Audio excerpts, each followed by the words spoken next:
figures, cultural voices, industry leaders, and change makers shaping society. Today, our spotlight turns to politics, but not politics as noise, politics as service, representation, empowerment, and politics as difficult bridge between campaign promises and people's daily reality in this country. Our guest, KHALID NINGI, is a graduate of Abubakar Tafawa Balewa University, Bauchi, a former student union leader, a fellow of several leadership and management institutions, and a policy development expert as well. From 2020 to 2026, he served as Senior Special Assistant to the Governor of Bauchi State on Empowerment. Now, he is the candidate of the People's Democratic Party for the NINGI Federal Constituency in the forthcoming 2027 representative election. But today is not about one candidate, because that's what it feels like in the Nigerian political space. It is about a larger question facing Nigeria at the moment.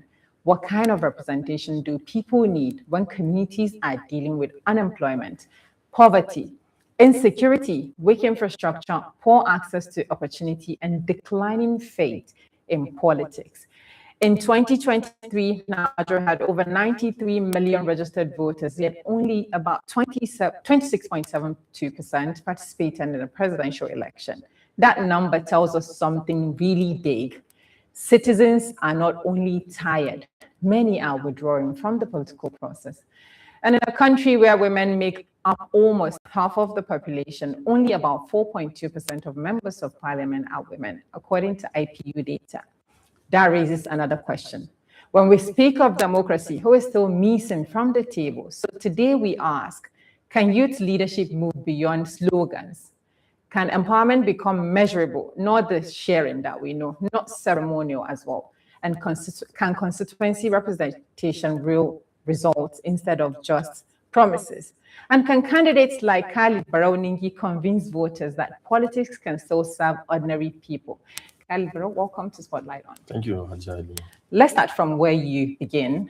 You were born, raised in NINGI, and I think that's really very important as somebody from Bauchi State as well. So let's start with where you started. When did you think that you will become somebody that will be of maybe great development to your community? Well, good afternoon, ladies and gentlemen, and our listeners all over the world. It is a great pleasure for me to be in your studio. Thank you. Like you earlier said, I was born and brought up in NINGI. Mm-hmm. I had my primary and secondary school education in Bauchi State, and I later went to the Dane College of Education, Azare, known today as Aminu Saleh College of Education, where I got my training as a teacher. And then subsequently, I proceeded to Abubakar Tafawa Balewa University, Bauchi, yes, where I obtained my Bachelor of Technology in Business Management Education. And then within those periods, I was totally engaged in student unionism and activism in school, which I think has been the bedrock that shaped my thinking, yes, entirely. I have been very, very active in student unionism. I held several positions, both elective and appointments. And after my graduation, I was privileged to attend some professional courses, like that of London Bridge Business School, London Graduate School, and so on and so forth. And I was a professional member of various organizations like the African Institute of Public Administration, and the Institute of Management Consultants. And I was privileged to go into mainstream politics, where I was part of the campaign council that brought in the present government of Bauchi State, back then under People's Democratic Party. Yes, we had a very, very tough, campaign, rigorous campaign. We unseated a sitting governor, Barrister Mohamed Abdullah Abubakar, and subsequently, after our election, I was part of the Transition Technical Committee, which was then headed by Professor Usman Bugaji, a very renowned Northern elder statesman. We had a blueprint that was called My Bauchi Project. Part of that blueprint was the actualization of what we are seeing today in Bauchi, development, educational support, healthcare delivery, youth and women empowerment, youth and women inclusion in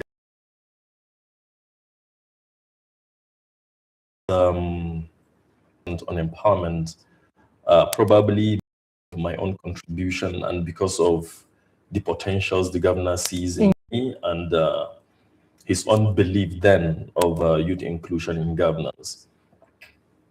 So I was appointed a senior special assistant, and I served for a period of 6 years.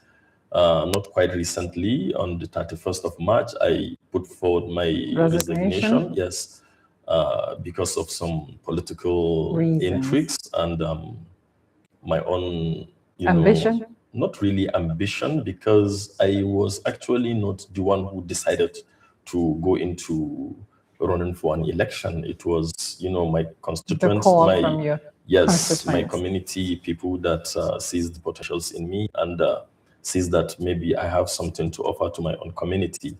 So this is a little who you are. Me. Yeah. Yes, I think you've mentioned so many things, and I'll start with what did growing up in NINGI teach you about community? Well, you see, if you go to NINGI now, you talk of BAREU NINGI family is actually not within the reach of first to third largest family in NINGI, because growing up, I know our parents and their siblings were more than 40, both males and females, yes. And the grandchildren that we are more than 200. Aziz. Yes, and I want to tell you this without any evocation of doubt, that we are more than 150 graduates in our family. So I knew that my grandfather, the first education in NINGI since the Native Authority. So that really is the bedrock that make our family to be one of the, revered? Yes, revered and most popular family in NINGI, aside of the Emirates family. So I had so many friends coming from my kindergarten level to where I am today. And education, both Western and Islamic education. It has been the bedrock of our family. So it really shaped me. And our family is not that a rich family, but it's a very, very humble family that everybody will be proud of. And I want to tell you this, that it's not only members of our family that have been taken to school then. I know so many people, like the present senator from Bauchi Central, Senator Abdul NINGI. His friends, my uncle Yakubu BAREU NINGI was his childhood friend, and they were taken to the same day. They were taken to school the same day by my own grandfather. So you see how, the families back then, you don't consider this is your kid and this is not yours. That is a community. Yes, so there is this kind of, engagement and this kind of brotherhood then, that a member, a senior member of a family will serve as a community leader, irrespective of your tribe or religion, because there was discrimination at the time. You are from NINGI, or you're from this family, or you're not from this family, or you're a Muslim, or you're a Christian. Then there was a bond that connects us, that binds us together. So growing up, that's what community taught you exactly as a young person. So before politics become formal for you, what was your first understanding of leadership? Well, my first understanding of leadership is service. I believe as a politician, you don't have, a kind of special recognition in the society because you are holding a public office. That public office is a trust. As much as you become elected or appointed in any position of authority, you should know that it's a public trust, because whatever you are being given, you should know that on the day of judgment, you will account for it. So therefore, what really politics taught me is that it's a community service. It's I can, in the other way around, call it a humanitarian service to your own community and to your own society. That's really germane, and you've served in different capacities as a former student. What did student unionism teach you that still shapes the way you engage with people today? Well, one, it teaches me unity and peace, because let me tell you this story, that in Bauchi, we have this kind of political discrimination, Tagum agenda. So when I was a student of College of Education, Azare, a friend of mine who is from Katagum local government, Suleiman Umar Chinadi, was contesting for the president student union government. And also a friend of mine from Ganjua local government, he is late today. Tasiu Abdu was also contesting for president. But Tasiu Abdu comes from the extraction of Bauchi zone, and Suleiman Umar Chinadi from the Katagum extraction. So all the political leaders of then now sat down and brought the idea of that Bauchi Katagum. But I single-handedly objected it. I said, I am not going to do that, because I believe it was God's destiny that was all together in Bauchi. So I don't think there is this kind of discrimination. Even if maybe our fathers and our forefathers have been doing this, maybe it's because of their own political interests. So as young people coming up, we should have one identity that binds us together. That is unity and peace. So I refused, and I become the Director General of Suleiman Umar Chinadi. We ran for an election, and we lost the election. You lost? Yes, we lost because of that discrimination. And till today, I have, and peace should be the bedrock of our own society. Exactly. So when did you first realize that advocacy alone was not enough, that you wanted to be inside decision-making room? Because I have seen a lot of things in governance, in politics, especially in the corridor of power. I was privileged to be a senior special assistant, and let me tell you this, that my appointment in 2020, prior to my appointment, the governor himself appointed me to serve in about 3 high-powered committees, which till today I am proud of that committees. Starting from the committee on the task force on COVID-19, you know, as at December 2019, there was an outbreak of COVID-19 globally. Yeah. So the governor then formed a committee under the former Deputy Governor, Senator Baba Taylor. I was the youngest member of that committee, and that I served in that committee. I connect with a lot of people. Then subsequently, there was a coalition against COVID-19, which was headed by the African richest man, Aliko Dangote. And there was this kind of contribution and donation to state government as a palliative. So the governor now formed another committee headed by the present Emir of Bauchi, Alhaji Dr. Luan Suleiman Adamu, our father. And I was privileged to be part of that committee as well. And in formation of that committee, there were subcommittees. A subcommittee was formed as a subcommittee on finance, and I was made the secretary of that committee. And to the glory of God, all the who's and who's of Bauchi State were part of that finance subcommittee. So I was privileged to relate with them as a young man. And then there was a clash in your local government in Misau between farmers and herders. Then the governor formed a committee also, a panel of inquiry. Women, even before my appointment as a senior special assistant.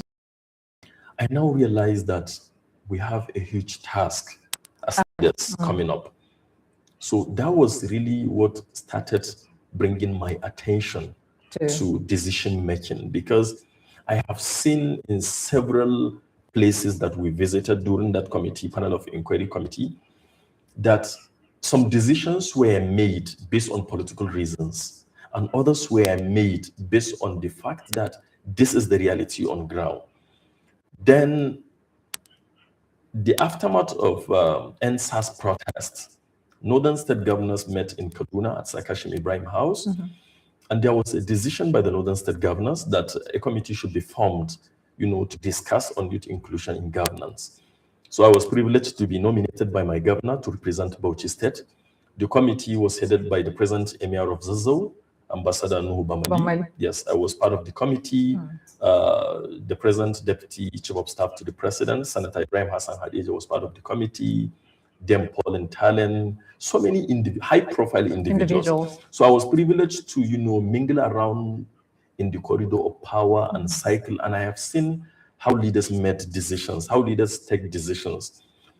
And I cannot see all their decisions going astray to equity and justice, but at least I have seen what I can be able to contribute as a young man coming up, and privileged to be part of, a power cycle, and seeing how leaders take decisions and make decisions, and governance and so on and so forth.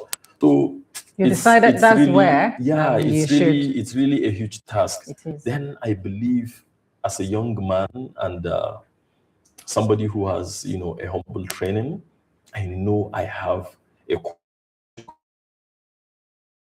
begins to go into training workshops that will be able to shape my thinking and my own ideas to the way I can give.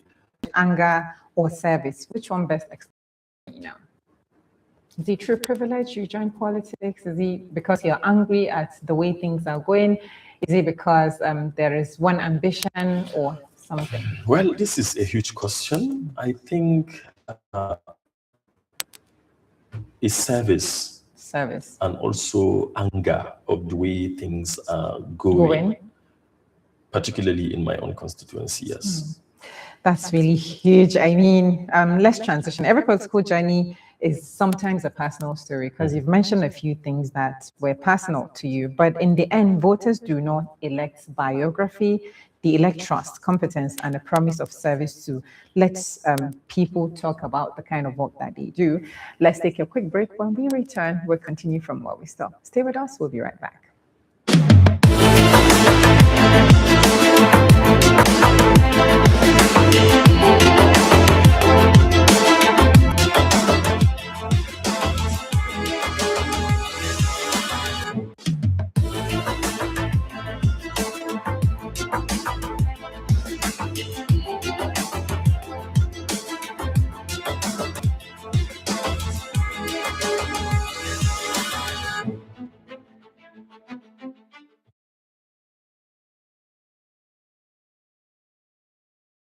Spotlight on S24 television, and we've been discussing with a young political mindset, or would I say political leader in their right, and we've been talking about place of origin, what community thought this person, etc. And let's go back to one of the parts that you played in the Bauchi current governor's administration as SSA on empowerment rights.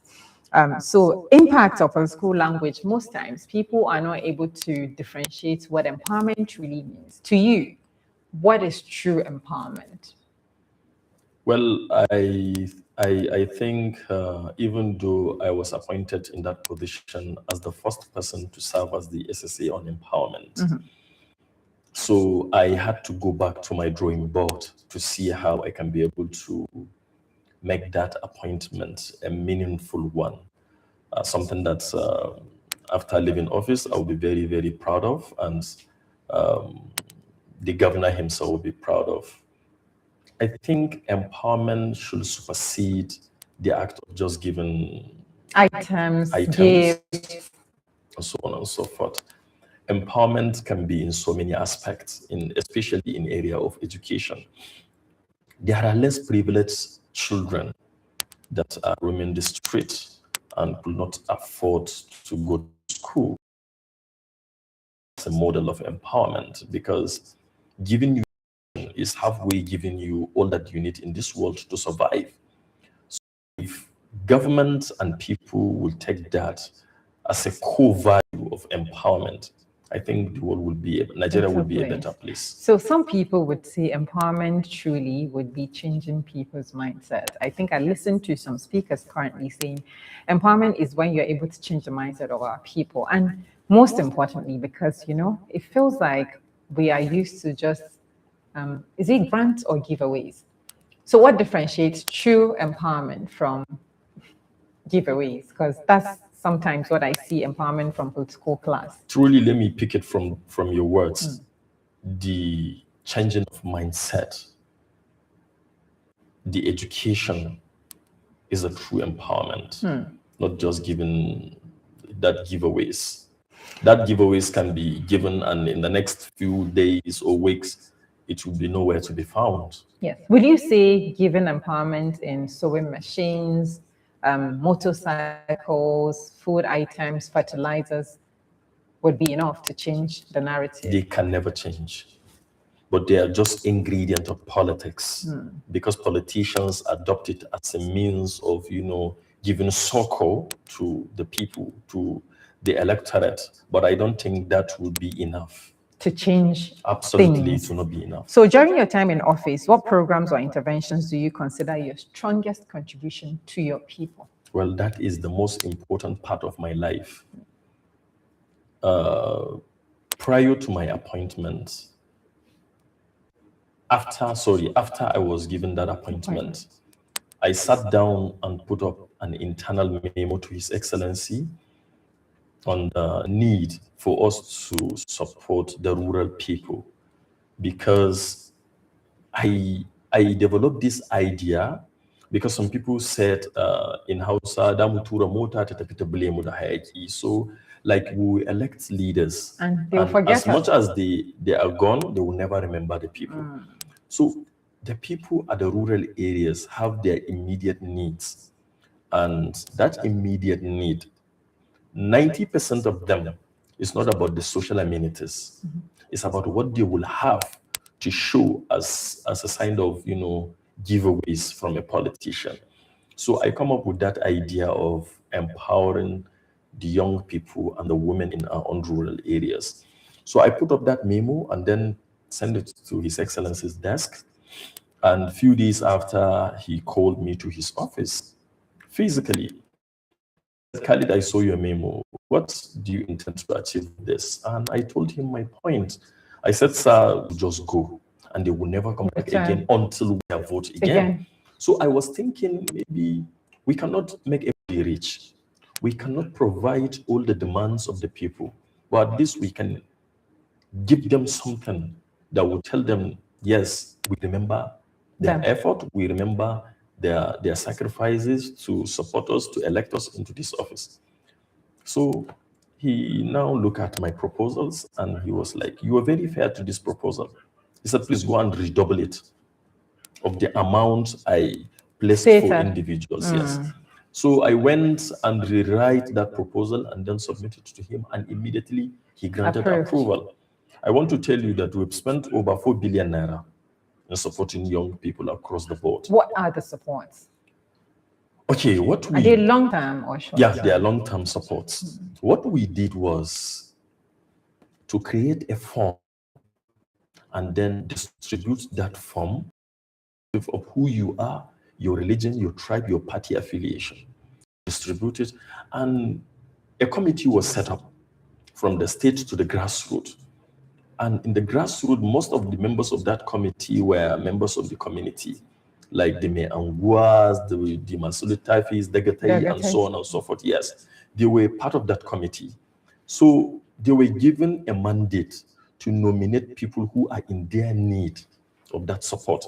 So in that form, there are so many aspects of trade and artisans that one will choose. And once you picked, a kind of trade that you want to go into, then we will now look at our budget. Does it capture our budget? If it is above our budget, I now write to His Excellency that some of the, beneficiaries have selected trades that are bigger than our own budget. So the governor now graciously approved that whatever anybody choose, let me capture it as a committee, then write to him that so number of people have chosen so number of trade. And there was the money we allocated for that is not enough for them to cater for that trade. Then the governor will now give approval for additional funds, for supplementary. Yes. Then we will now augment what would be given to you with that approval of His Excellency. So I want to tell you that every local government in Bauchi, the 20. Bauchi, yes, every particular local government will spend over 200 million on empowerment. Yes. And you said it's long-term. Long-term empowerment. It will interest you to know that there are people who have chosen rearing of goats. Animals. You know, rearing of goats is the most profitable business in the local areas. Really? Yes. Because if you want to rear goat now, you don't need to do a lot for it to start, bringing more and more goats to you. So in doing that, we went to places like Jigawa State. There are some varieties of goats that we don't have them in Nigeria. They give birth 3 times in a year. And every birth, they will give three distinct. 3 offspring. Yes, in a birth. So in a year, you will have 9. And what we normally do is we give you 2 females and 1 male. So you'll be given 3, and then within a year, you will have 9. 9 plus 3. 9 times 3. 9, yes, 9 times 3. 3 Yeah, that's times 27. 9. That's 27. Then plus the original 3 that you have. That makes 30. So you see that before a certain period of time, one will see himself as allergy. Because by the time you take one and go to the market, you get your money instantly. And if there is anything you need a money to do, that give you that money immediately. Immediately or in 1 year? No, as in by the time it has metamorphosed and grows into a bigger family size. So were you able to measure the impact of that intervention? Yes, there was a measurement and evaluation department in Bauchi, M&E, that were saddled with the responsibility of checkmating all the project of His Excellency, the empowerment, the infrastructure, the education, the healthcare delivery, everything.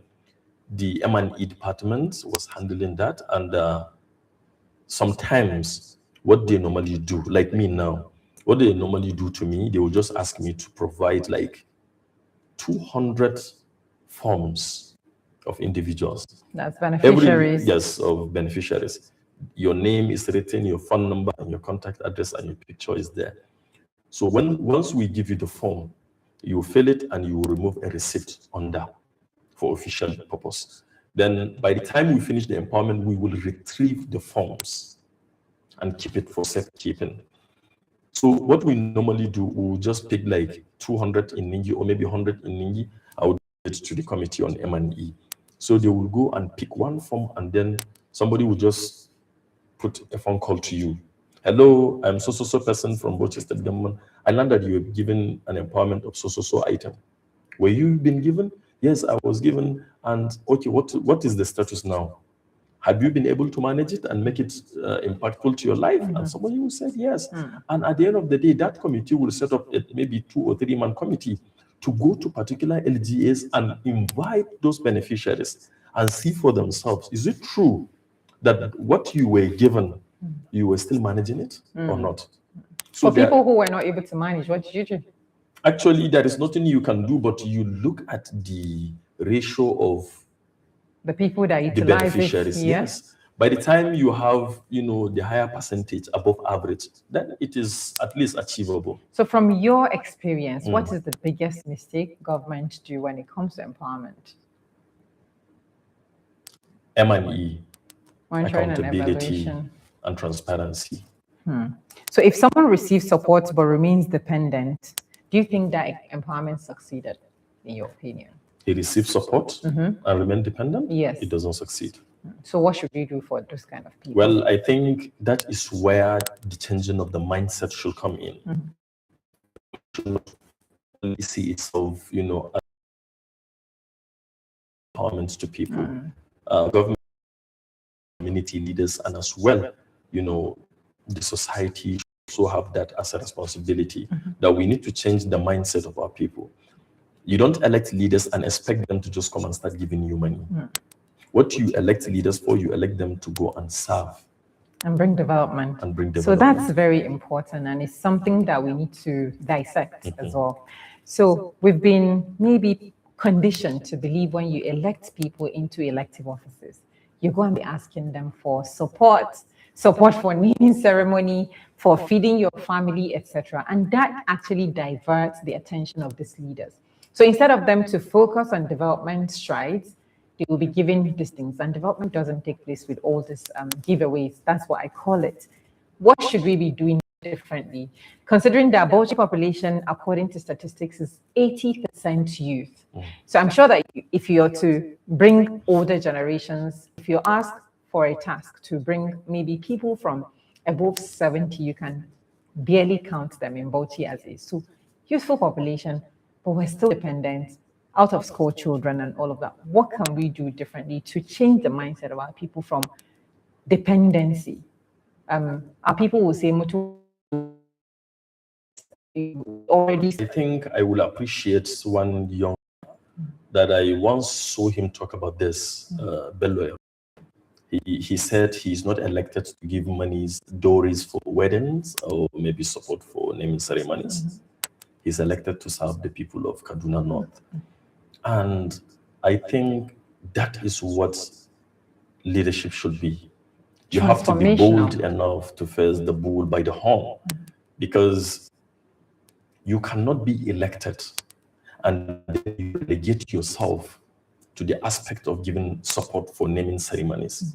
That is not part of your primary responsibility. You remember an audio leak that involved Senator Bulkacho? At some point, someone asked him for... Of course, I remember that they had a conversation and so on and so. Yeah, I do. You see, sometimes we are being held by what we said, especially in the public domain. But the major bond of contention here is we must have to tell ourselves the truth. And we must face reality. And no matter what, you must have to tell your electorate. This is the reality on ground. You don't relegate me to the aspect of giving you support for marriages and naming ceremonies. You elected me to provide, laws that will be better good life. in the governance of you. And for example, in my local government, you don't expect me to go to National Assembly now and begin to tell me that there is naming ceremony, there is this, there is that. No, what I expect to hear from my constituent is that we don't have light, we don't have water, we don't have roads, we don't have primary health care centers, we don't have schools, and so on and so forth. That is my own expectation.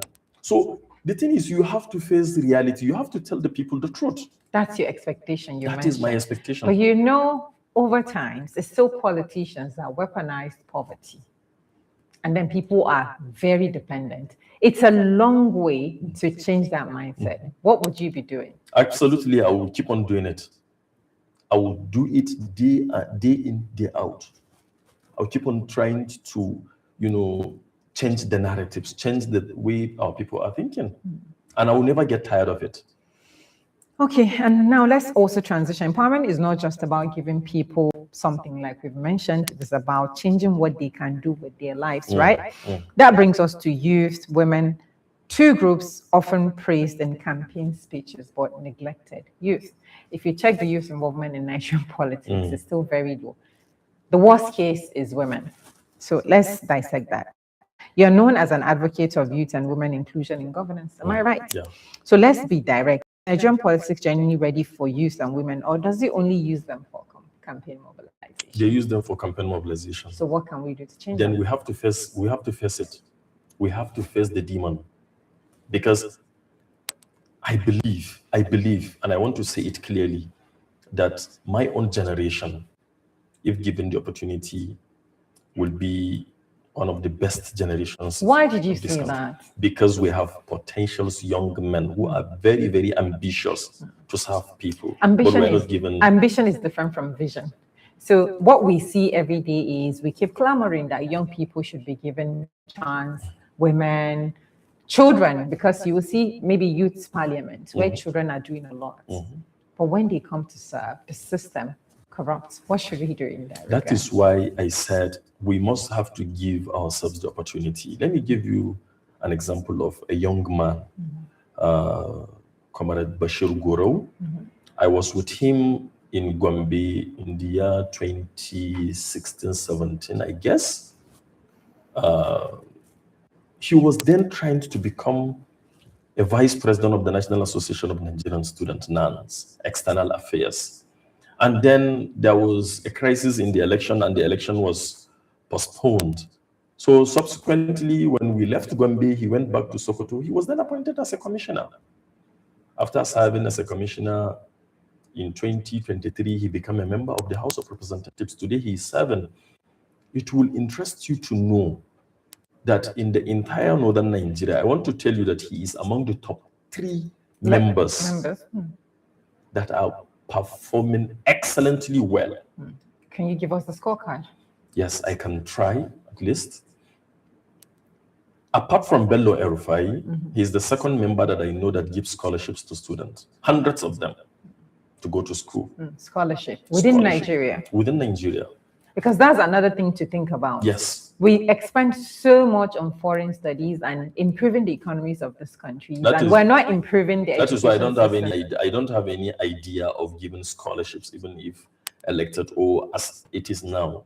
As it is now, I give scholarships and educational support to people, but for people who are studying in public institutions. Within Nigeria. Yes, if you're studying in a private institution, even if it is within Nigeria, I don't give you my support.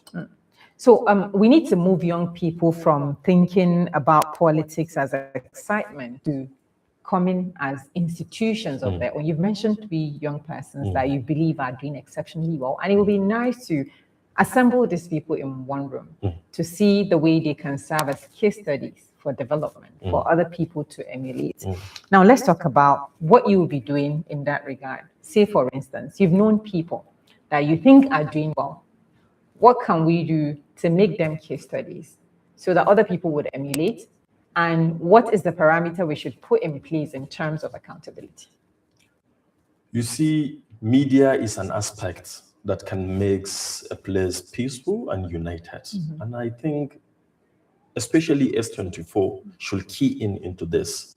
Like you said, assembling them, putting them as the faces of young people in the north. There are people in the south, like Honorable Okechukwu from, is it Anambra or Abia State? I can't really remember. He's a member of the young parliamentarians. He's within that group. And again, in the north, we have like Mukhtar Tolani Shagaya from Kwara State. They are young people. They should be the face of northern youth politicians. And what they have achieved should be part of the driving force that will be used to tell people that this is what we need. This is the kind of reformation and repositioning that we need in the north. This is the kind of leaders that we need in the north. So to get these people as faces of development for us, what would you do? For instance, you've given a call to action that S24 should probably spotlight these people more. What will you do to facilitate that? I will do everything humanly possible that I can. So now let's go to women. They remain severely underrepresented in our just legislature, with women at only about 4.21% of parliament. What must parties do differently beyond appointing women as women leaders? In some cases, you find a man as women leader. What should parties do differently? There was a bill, I think, in the National Assembly that is currently before the members for passage, that a specific number of positions should be allocated to women. Doing that is, I will call it, fueling discrimination among women. There is no way, no how that you begin to say, okay, we will provide this for women. No. Women are the most important aspect of our lives. They are our first teachers in life.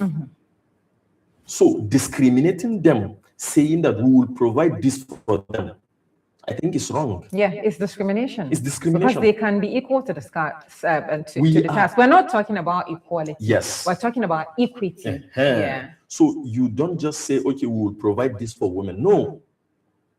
Give them equal treatment. Yes, let them compete favorably. They are people, they are human beings, and they are our first teachers. So I see women as an important factor in my life. Let me tell you, from my mother's side, I am the only male child. I have 2 sisters, and I'm the last born of my mother. So my 2 sisters are female. So you can imagine growing up within females. So women are the most important part of my life. And I have so much regard and respect for them. So what would you say to a young woman in Ningi or Warji who wants to lead but feel politics is not built for women? I want to tell them to get prepared. They have the right to vote and be voted for. Constitution of Nigeria have given them the opportunity to, join to exercise politics. their franchise. Yes. So I think they should get prepared. Yeah. Go get your PVC, and if you want to contest, it's a good development that political parties now have reduced the cost of expression of interest forms and nomination forms for women. Yes, that is good because it's giving them, the idea that we want you to come in. But providing in the constitution that they should be given, no. That is discrimination, and I don't support it. Okay, I think inclusion sounds good if you look at it from a broader picture. But politics becomes real at the constituency level. Roads, schools, clinics, jobs, water security, farming markets, and dignity. So we'll take a quick break. When we return, we'll be talking about the NINGI Warji reality because KHALID BAREU NINGI would be representing the people of NINGI if God permits. And that means we need to start probing from now. What would you do differently, apart from what we've been seeing from other legislators in the National Assembly? Stay with us. We'll be right back.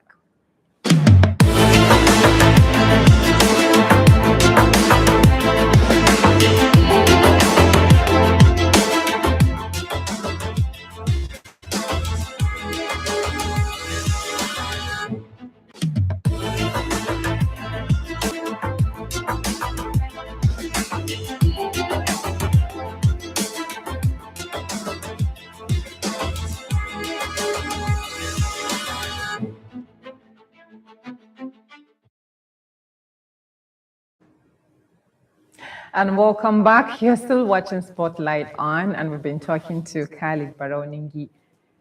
Inshallah, if God wills, maybe the next representative of NINGI Warji who would probably do something differently from what we're used to. Now, let's talk about the NINGI Warji reality. You're running to represent NINGI Warji Federal Constituency.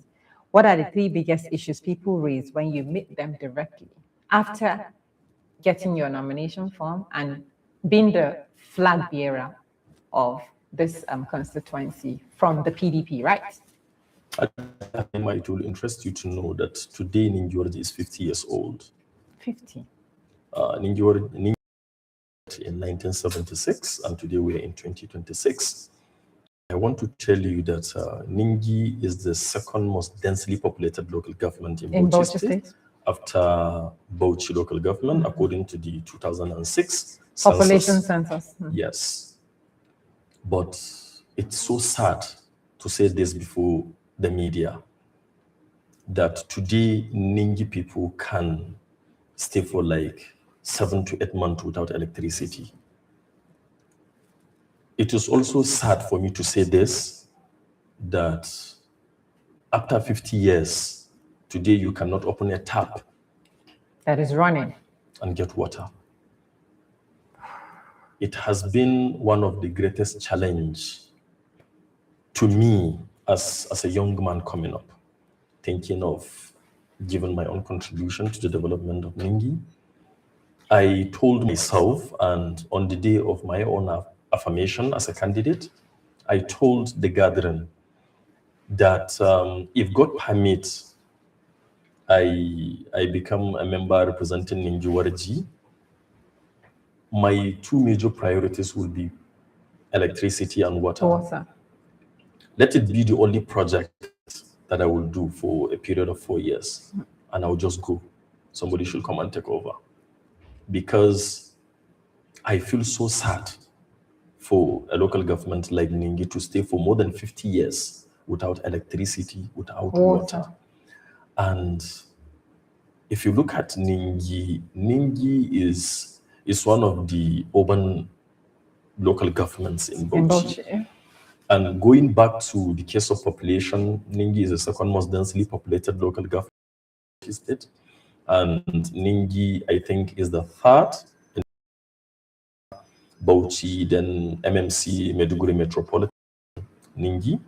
Then in northern Nigeria, I think NINGI is number 13 or so in terms of population. In the entire 19 northern states? Yes, okay. NINGI is about 13 in number. So I feel so sad seeing my people could not have potable drinking water, seeing my people could not have light for 7 to 8 months, and still politicians come for elections and do campaigns, and they are elected into offices, and some of us are appointed into position of authority, and yet we could not be able to bring a solution to that. That's my biggest challenge, and that is the biggest challenge of my people. Yeah, so now let's take a look at this a bit more broader. You've mentioned two things, electricity and water. And you said if those are the only two achievements you'll be able to do for 4 years, it's easier said than done when you're outside. Until you get inside, you will know the way these things would work. If you're able to get inside the Nigerian parliament, you're just to make sure that laws are made. Yes, there are constituency projects. What would you do to make sure you give your people these two things, portable drinking water and electricity, considering that your primary responsibility is to make laws? Exactly. Yeah.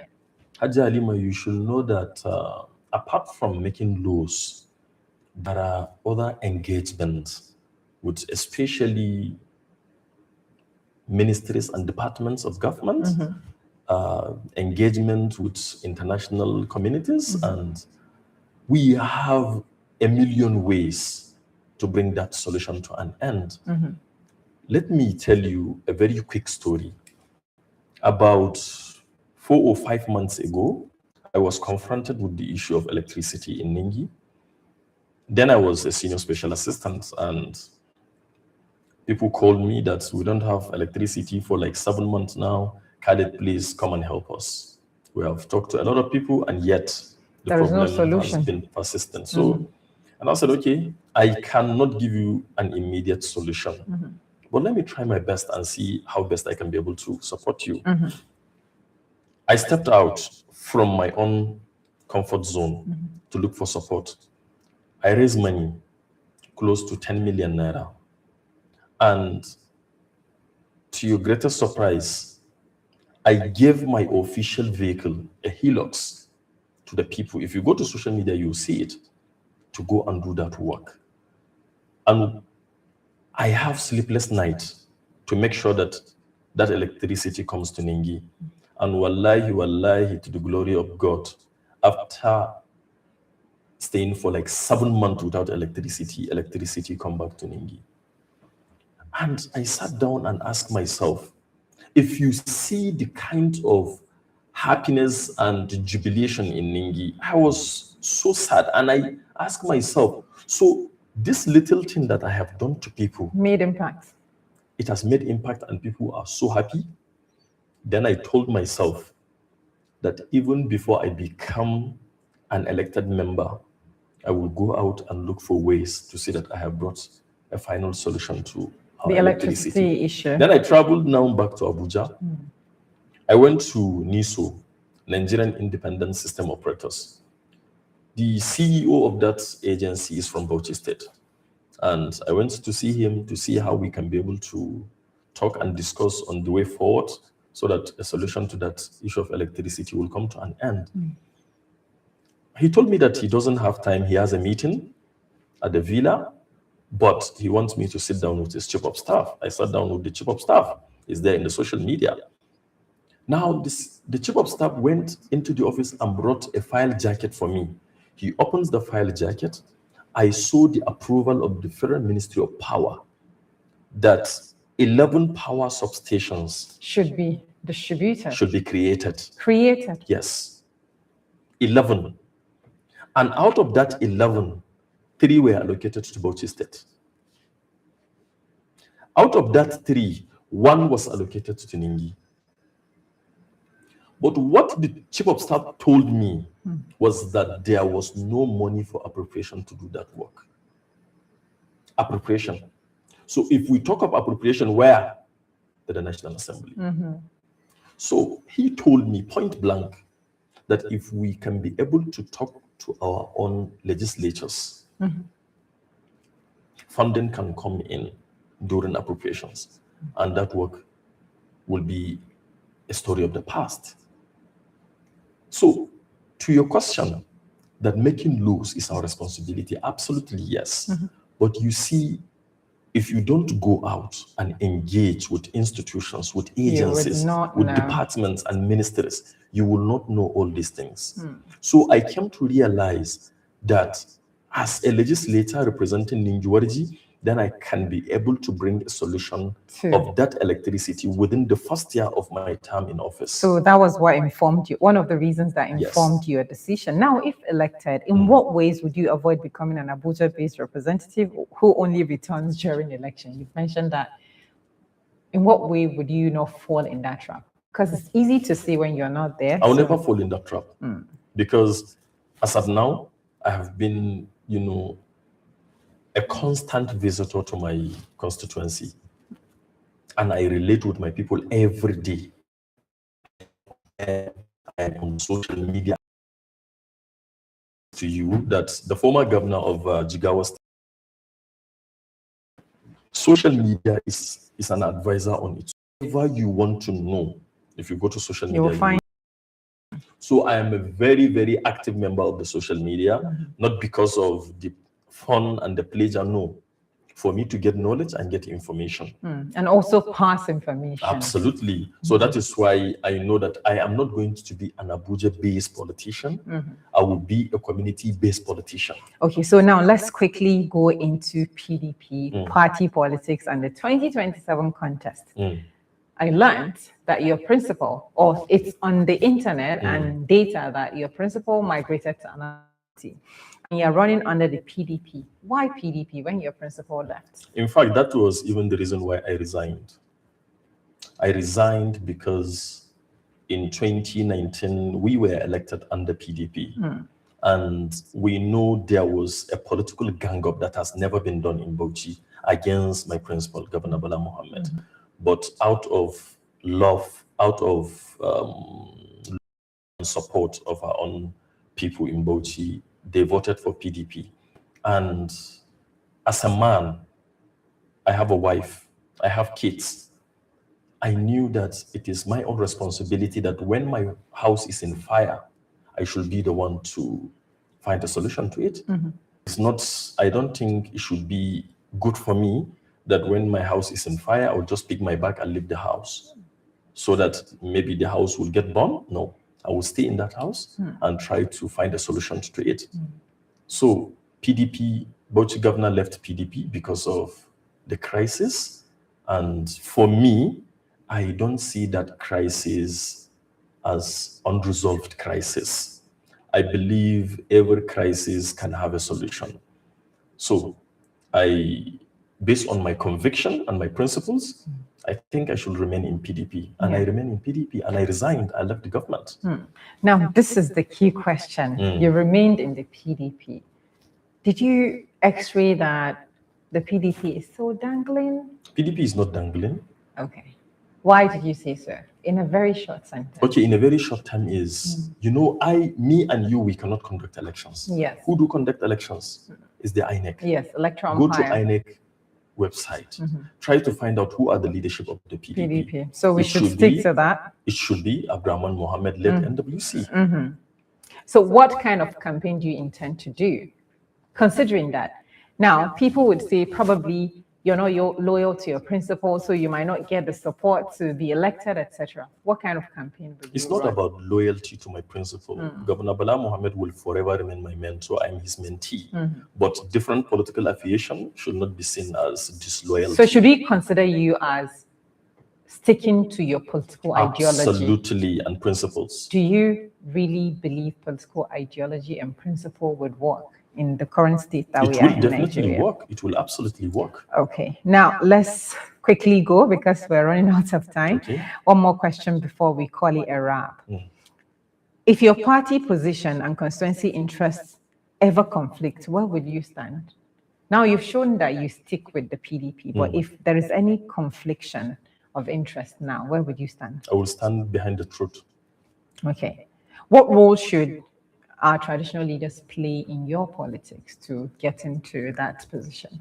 They should play their role as fathers, as leaders of our own community. So what is your brief message to the opponent in the race? That they should all step down for me because I'm the youngest of them all. And all of them have been elected in various offices, and I have never been elected. And people know my pedigree, and people know their pedigree. So at least I know I have a better takeaway than them. So now what is your message to our people who are tired of politics? People should not get tired. People should get involved, because leadership and governance is the responsibility of all and sundry. And what kind of legacy do you want to build in NINGI should Allah allow this to be reality? I want to leave a legacy like the late Emir of NINGI, Alhaji Dr. Yunus Muhammad Danyaya. I was privileged to be with him to meet my principal, the present governor of Bauchi State, Bala Mohammed, on the need to have a dual carriage road within NINGI community. And to the glory of God, the governor has granted that. And the road today, people are using it, but the emir is late. So people are still praying and appreciating him. That is the kind of legacy I want to leave Thank you behind. so much. Now, before we close, we move into our spotlight on signature. It is called rapid fire, short answers, sharp truths, yes or no, etc. Let's start. KHALID BAREU NINGI, power or service? Service. Youth energy or youth discipline? Youth energy and discipline, both. You need to choose one. Youth discipline. Okay, women mobilization or women leadership? Women leadership. I think I would agree with that, because you've mentioned in this conversation that it should be given seats on the table. Absolutely. Empowerment or employment? Empowerment. Okay. What type of empowerment? Mindset. Constituency impact? Constituency impact. Okay. And party loyalty or public interest? Public interest. Let's do Abuja politics or grassroots presence? Grassroots. Debate or rally? Debate. One issue NINGI cannot ignore? Electricity and water. Okay. And one thing Nigerian politicians must stop doing from now? Abuse of office. So final question. If you win in 2027 and return to the studio after 1 year in office, what are 3 measurable results you want to confidently present to the people of NINGI, and we would follow up? Solution to our problems in electricity and water. Thank you so much, KHALID, for this insightful conversation. It's been really amazing to speak to you as a young person. Again, thank you for joining us on Spotlight On. Today's conversation reminds us that representation is not a title, it is a trust. It is a voice carried from the village to the chamber, from the market to the committee room, like KHALID mentioned, and from the youth meeting to the national budget, like he mentioned with diesel, right?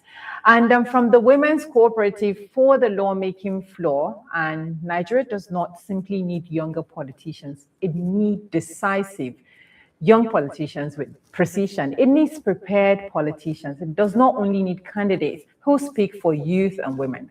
It needs leaders who create space for them to shape decisions like KHALID will do, God's willing, in the 11th Assembly. And 2027 approaches. As it approaches, voters in NINGI and across Nigeria must ask better questions. Not only who is our candidate, but what has he done?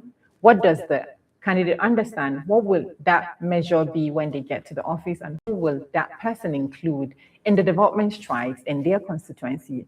And this has been Spotlight On, only on S24 television. I am Halima Abdurrauf, and today we leave you with this question. If representation is a trust, what kind of leader deserves to keep your voice in the National Assembly? And bye for now.